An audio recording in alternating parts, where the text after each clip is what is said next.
Hola, pues en el segundo capítulo, lo que sí es Luis habla es, pues algunas objeciones que hacen algunas personas acerca de este tema de la ley moral, ¿no? Entonces, por ejemplo, dicen, oye, pues, ¿no será que la ley moral es un instinto? Así que los humanos lo desarrollamos así como el hambre, ¿no?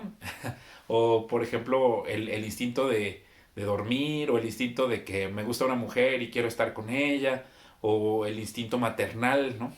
Pero lo que trata de explicar si es Luis o lo hace muy bien es que dice, pues, ponte a pensar, por ejemplo, cuando cuando vas caminando a lo mejor por la playa, ¿no? Y escuchas a alguien que grita a lo lejos auxilio, ¿no? Entonces, sí ocurren dos instintos que uno es, por ejemplo, el de tu propia preservación, de tu supervivencia, que te da miedo ir a ayudarlo, y el otro es el instinto de ir a ayudar, ¿no?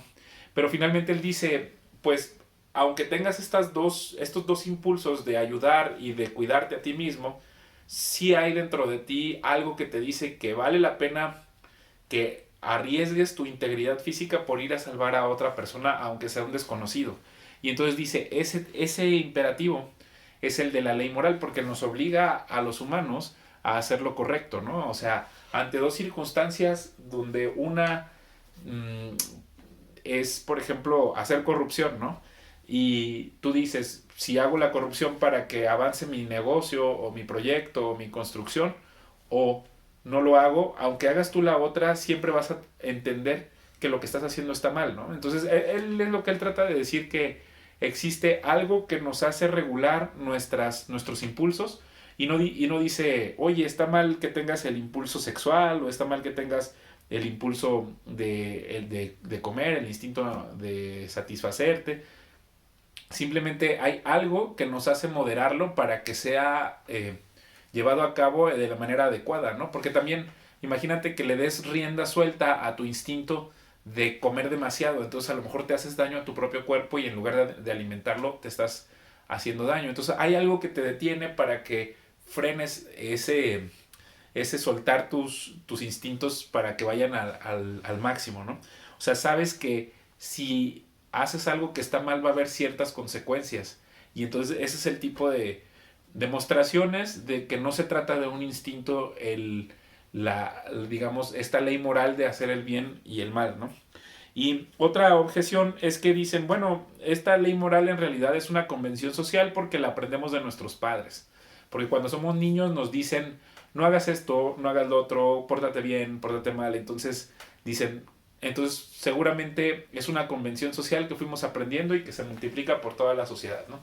Sin embargo, tiene un muy buen punto C.S. Lewis, por ejemplo, no el hecho de que vayas a la escuela y te enseñen las tablas de multiplicar, o porque tus papás te enseñan matemáticas, no hace que las matemáticas sean una convención social. Son cosas que están, ¿no? Que son cosas, digamos, espirituales, o son cosas que son de la mente o de la imaginación, que están ahí y que las descubrimos los seres humanos. No es como que nosotros creamos las matemáticas o nosotros hayamos creado las tablas de multiplicar. Son cosas que podemos aprender, que se encuentran este, disponibles para nosotros. Y lo mismo pasa con esta ley moral, o con el tema de la justicia, o con el tema del amor, o con cosas que nosotros podemos aprender de otros, pero que no necesariamente fueron creadas por los seres humanos, ¿no?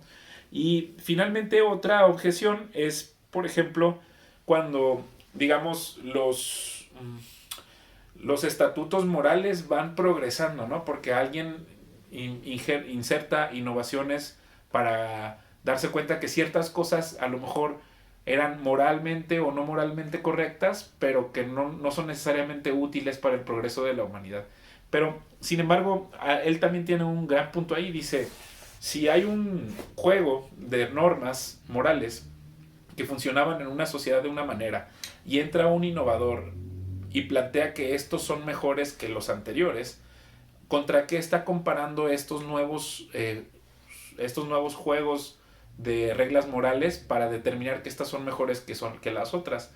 Claramente los está comparando con algo que le llaman lo positivo, o lo ideal, o lo perfecto, ¿no? Entonces, esa es otra demostración, pues, de este tema de, de lo de la moral, ¿no? Porque de la ley moral o de la ley natural. Porque finalmente aquí dice, si tus ideas morales fueran mejores que las de los, por ejemplo, de los nazis, que eran menores, ¿contra qué las estás comparando para decir que estas son mejores que las otras, ¿no?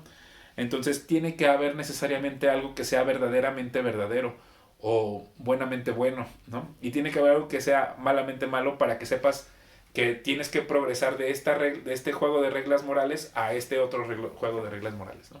Entonces, este también es un capítulo muy interesante y es el edificio que vamos construyendo acerca de el primer libro, El bien y el mal, como una clave para el sentido del universo. Gracias.